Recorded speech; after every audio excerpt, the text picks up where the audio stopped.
Hi everybody, welcome back to my channel. My name is Selena and today I'm going to be talking with you about makeup, particularly the toxicity associated with makeup and the makeup industry. It's actually pretty scary, you guys. There was a documentary that got released recently that kind of unveiled all of this. There are very few brands that I trust in this world. I'm going to share those with you at the end, plus what I look for in makeup and what I'm vetting through in all of the craziness that ends up in our makeup today. I will give you a disclaimer that in case haven't really noticed, I don't actually wear a ton of makeup. This has nothing to do with what I think about makeup, but honestly right now I'm focusing a lot more of my time and energy on detoxing because of all the health related things I've been handling, creating detox routines. I'll link a video above where I explain how I do that. Every once in a while, I will need makeup for a work function, an event. I have a lot that I want to go through on this topic, so let's jump in. Okay, so for starters, I will refer you to my other videos because pretty much anything that's toxic about soap, toothpaste, and lotion, you will also find in makeup, plus so much more. This is starting to become popular due to the documentary that was released recently called Not So Pretty, where they kind of revealed the toxicity of the makeup industry. And it's pretty bad, you guys. Parabens, fragrance, that's just like the beginning of it. I'll list a bunch here. But in this video, I'm going to kind of hone in on two of the categories that I've kind of found being significant on this list, particular to makeup, and those are carcinogens and metals, heavy metals. Let's start with carcinogens. Carcinogens is a term referring to cancer-causing chemicals. It's crazy, but legally, known cancer-causing substances are allowed to be used in personal care products, particularly makeup. And formaldehyde is a very common example of a carcinogen. Formaldehyde makes contact with your skin, it makes contact with the mucous membrane right kind of by your eyes and everything. And exposure to these chemicals has been linked to cancer, endocrine disruption, which I will link my video above where I go into all of that, development and reproductive toxicity, as well as toxins accumulating on your skin, which is actually more commonly what skin cancer is actually caused by, as well as it's pretty bad for the environment. Once these products have been worn, once they've been washed off your face and gone down the drain, they do end up back in our ecosystems at some point. Coal tar is another example of a carcinogen. It comes from burning coal and it is used in a host of products. Commonly it's found in shampoos, conditioners, hair dyes and lotions and all of that. But I just want to pause for a minute and recognize that you will likely never see an ingredient label that says coal tar, particularly because the ingredient labels in the makeup industry are either so small and like covered up with some kind of piece of plastic, or they just flat out don't exist. I want to put a plug here because when it comes to non-toxic living, the industries that are the most unregulated are the ones that don't have any requirement for an ingredient label. Think about coffee and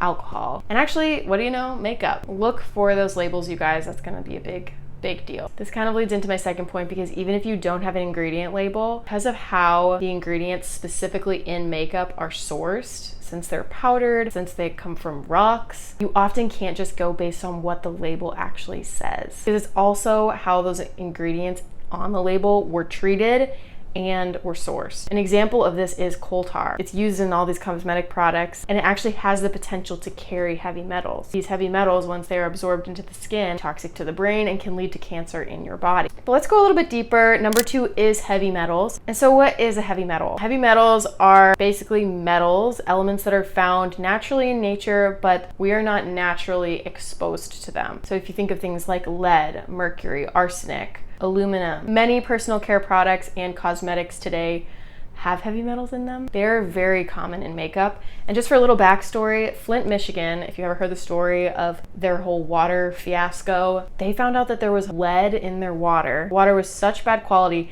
and it became this huge legal issue because the cancer rate in that area skyrocketed around the time that this whole thing was going on. It was a huge problem. It drew the attention of like the whole nation. You can look up anything, look up Flint, Michigan. Metals are not something to be taken lightly. On a separate note, people used to put lead in paint for homes. It's this big thing right now, getting rid of any lead paint that's in your home. But you will actually see people come into houses in hazmat suits to remove lead paint.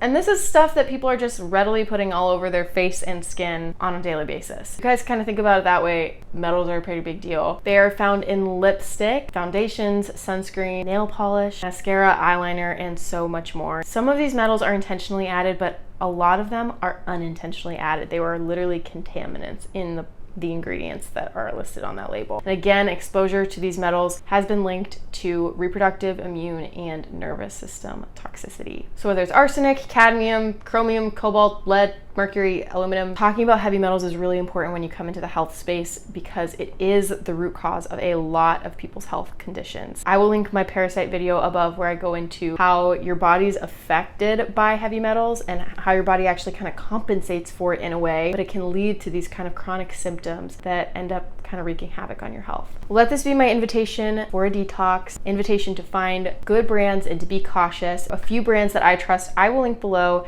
Basically, it's Beauty Counter and Tubes & Co. Organics. Really what I'm looking for here is organic ingredients. I'm also looking for third-party testing when it comes to metals, contaminants, and also apparently mold. And none of the crap that I mentioned on the ingredient label actually being there, being present and obvious and legible, and me being able to sift through those ingredients. I will draw your attention back to ewg.org where you can put in your particular makeup brand or cosmetic product. Skin Deep database will actually run the ingredients for you and rate each of them, telling you what the risks are to each ingredient. If you are interested in healing your body with nutrition, all these kind of detox support things that I talk about here on my channel, I will link some videos of how I've been doing this on the GAPS protocol. And so I would invite you to kind of jump on board on that nutritional healing journey with me if you feel like you've been affected by any of this makeup toxicity crap in our world. If you got anything valuable out of this video, please comment below. I would love to hear your makeup story and where you're at with it all. Please like and subscribe to this channel for more nutritional and emotional healing content like this. It is my passion to walk alongside people as they heal and grow. It inspires me and hopefully brings encouragement to you. Thanks for watching.